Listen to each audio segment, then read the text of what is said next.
Hey, what's up everyone? I hope you're all having a wonderful day or night, but for now, let's get into the video. If you're a man and you get up every day and go to work and you don't have a special lady to show her appreciation, let me know, 'cause I love to help a man in need. Yeah, but your help comes with $4.99 a month. If you do like to help a man in need, then make your page free. Help him save all his money. In fact, send him all you've got on your page and $4.99. Do it out of your kindness and from the bottom of your ice cold heart.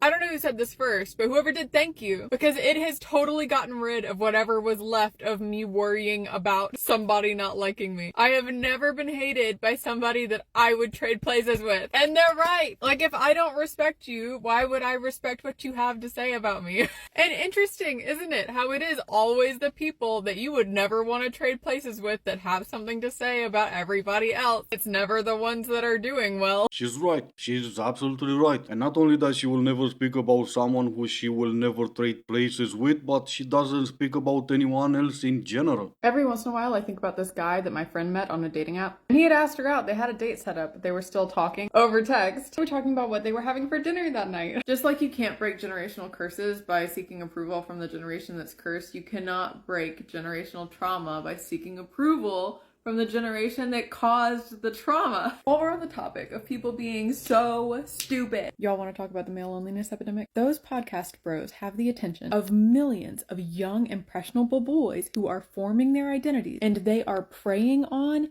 and destroying them. Yes, I think a lot of Republican MAGA men are gay. Since the app is getting banned, I'm doing like a purge of all my hot takes. And I am so tired of hearing from the men that have no emotional control and are super misogynistic. That genre of men that leave creepy misogynistic comments on like every video of a woman. I could go all day, but I think I've made a long enough point. Something I think is really silly about being chronically ill is that some days you'll be fine. She also self-diagnosed with pretty much every health problem that ever existed. Well, not all of them, only the ones that affect your head. Is it concerning to anyone else that we listen or take advice from mentally ill?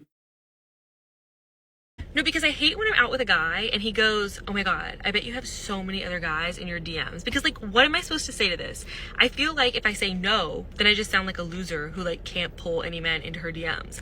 But then if I say yes, like, do I just sound like a sleut? Like, are you, like, judging me for having all these men in my DMs? Like, I just feel like it's a trick question and it doesn't matter how you answer it. Like, it's the wrong answer. So, thank you for coming to my TED Talk. Speaking of mentally ill, how about you go with honesty? Don't worry, I'll wait until you look up the definition. And no, of course I'm not calling you dumb, but you started your video with no because and you used like in between every other two words. A strict dating rule that all women should follow, one that I made last year, is I don't let a guy come over unless he's my boyfriend or it's been at least 2 months. You don't need random's energy in your space. The memory of an insignificant man in your kitchen. Your home is your safe space. Be selective and protect your peace. She has no problem sleeping with insignificant men, she only does it at their place. I'm pretty sure you meant to say be selective with the men you deal with, not just the ones you bring back to your place, but whatever. Guess I was supposed to feel sorry for myself cause after we're done you leave. But once again, speaking of the mentally ill, these are the people we listen to and we take advice from. Let me give you another example then. If you get hit with the "sorry I've been busy" text, just know that is phase 1 of their exit strategy. So push them out of the airplane before they get their parachute on. So maybe not mentally ill, but stupidity at the highest level. What time frame are we talking about exactly? 2 minutes, 2 hours, 2 days, 2 weeks? There are no circumstances where someone may have been in fact busy. This is what you ladies listen to? Because, I mean, what can possibly go wrong? I hate this view when they say I'm not paying $3,000-$4,000 to live in the middle of the city in a shoebox because I can get X, Y, and Z wherever I am. Nobody gives a shit about living in nowhere, Kentucky, where you could buy a whole massive house for $200,000. Your life doesn't look like this. Your life's not going to look like success. You're not going to surround yourself with people who are successful. You're not going to surround yourself with people who are living your dream life every day. And that is why it is so important to move out and move to a place where people are living your dream. Move to a place where people are actually living your dream life. Yeah, and for some people, that's nowhere Kentucky, stupid. I get that you're not old enough, well, not even old enough to be able to grow a beard, but we'll skip over that part. You don't have the brain, the wisdom, and the life experience to tell other people what their dream life should be. For a lot of people, buying a massive house and having $200,000 to buy it, that is success. That's them living their dream life. You want to surround yourself with people living your dream life, that's fine, but that doesn't mean you'll ever live that life or become successful. In fact, some could argue that if you're spending $3,000-4,000 to live in a shoebox, you're $3,000 or $4,000 every month away from building that dream life. All you do is help your landlords live their dream life.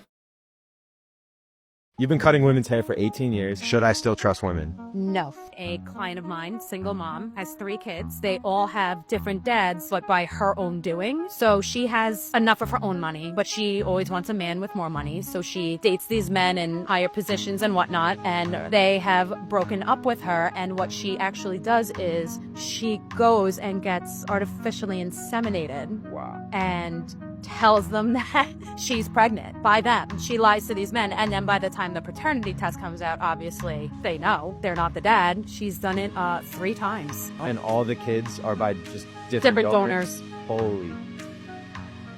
What a sicko. How does she justify that? She's got a couple screws loose, so she's just, I want more kids, and I want someone who also wants kids. And I was like, well, have you tried asking these men to have kids with you? She's like, well, they just keep breaking up with me. And I'm like, I wonder why. Yeah, it's a real mystery, isn't it? But of course, this is just one story, right? So we'll listen to another one. Do you still trust women after working in nightlife for 20 years? You know, obviously, you see a lot of cheating. I remember a girl was on a girls' night out in the bar, and she basically, her friends left, and she got talking to a guy. Obviously, she had the wedding ring on. The guy is actually somebody I know very well. All her friends leave. She says she wants to stay. One of the friends kind of lingers for a little while, trying to get her to leave, and knows what's about to go down. The girl just shoos her away. She ends up leaving. So now it's just her and him. Obviously, we're walking, you know, we know where this is going to end up. So he's looking at me going, yo, she's married, she's married. I'm like, dude, I don't want to part of this, right? Wow. Yeah, I don't really know the girl. Anyway, she gets on the phone, and she's right near me at the end of the bar, and she calls her husband, hey babe, Stacy's vomiting and stuff, I'm gonna stay with her and look after her, and so I'm gonna be home late, or I might just sleep at Stacy's house, you know, depending on how she looks. I don't know who Stacy is, but she sure ain't in the bar at this point, right? Oh my God. Right, so fast forward a few hours, you see them making out and the whole 9, they disappear. I believe dumpsters were involved, right? Yes. Wait, what do you mean by that? Well, they disappeared. It's a hidden spot, you know. He comes back in. He's like, Rishi, I'm out. And I'm like, daps me up, leaves. I'm like, dude. She comes in 3 minutes later, just adjusting herself, calls her husband, has him pick her up at the bar, comes in, and she's introducing him to people like nothing happened. And I'm just like, I'm scarred. I'm scarred for life. Or maybe this one. Sometimes girls' nights will ruin your relationship. Honestly, a girls' night out is literally just never a girls' night out. It's never.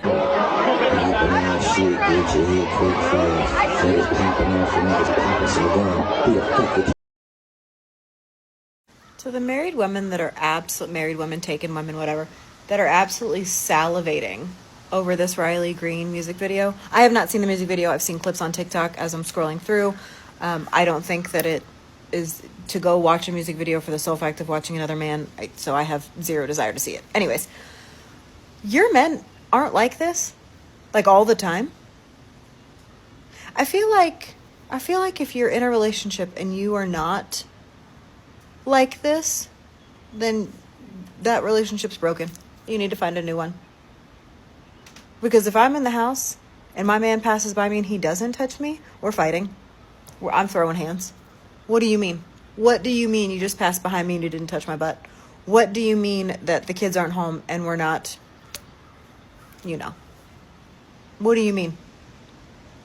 But I don't understand y'all absolutely salivating over, number 1, a music video.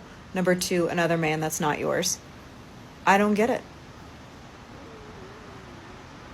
Maybe put all of that attention that you've been watching his music video on loop, take all of that time and go invest it like in your relationship. Yeah, that makes sense, doesn't it? But only if you want your relationship to work. At the same time, you're fighting your husband if he passes you by and doesn't touch you. They've been yelling at their husband, of course, if they have any, to not touch them every time they pass them by. I've been asked out on a date, and I want your opinion on this. Sorry, I'm whispering, so it's like ASMR, but it's late. Okay, bear in mind, I don't date. I don't use the apps. I don't actively source out men to date. And I don't randomly get approached by men and asked out on dates like people do in movies or real life. I don't know if that happens in real life, but it doesn't happen to me. Anyway, so this is my gripe, okay? And this is what really winds me up. Bear in mind, I'm a feminist.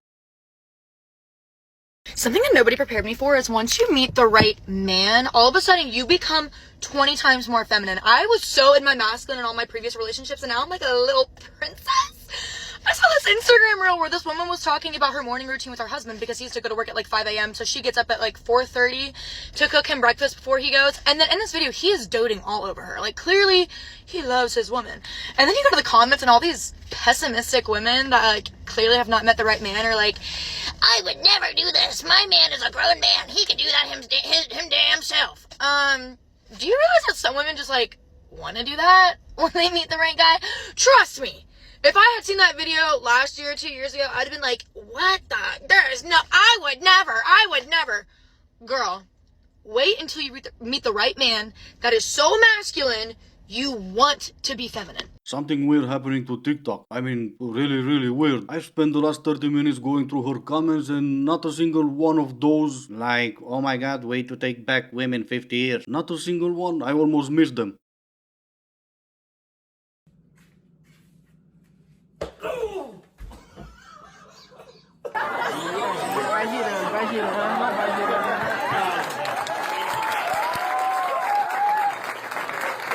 Alright, this is gonna be it for today. As always, I do hope you enjoyed it. If you didn't, I still appreciate you for making it this far. Thank you all so much for watching. Stay safe, and I will see you in the next one.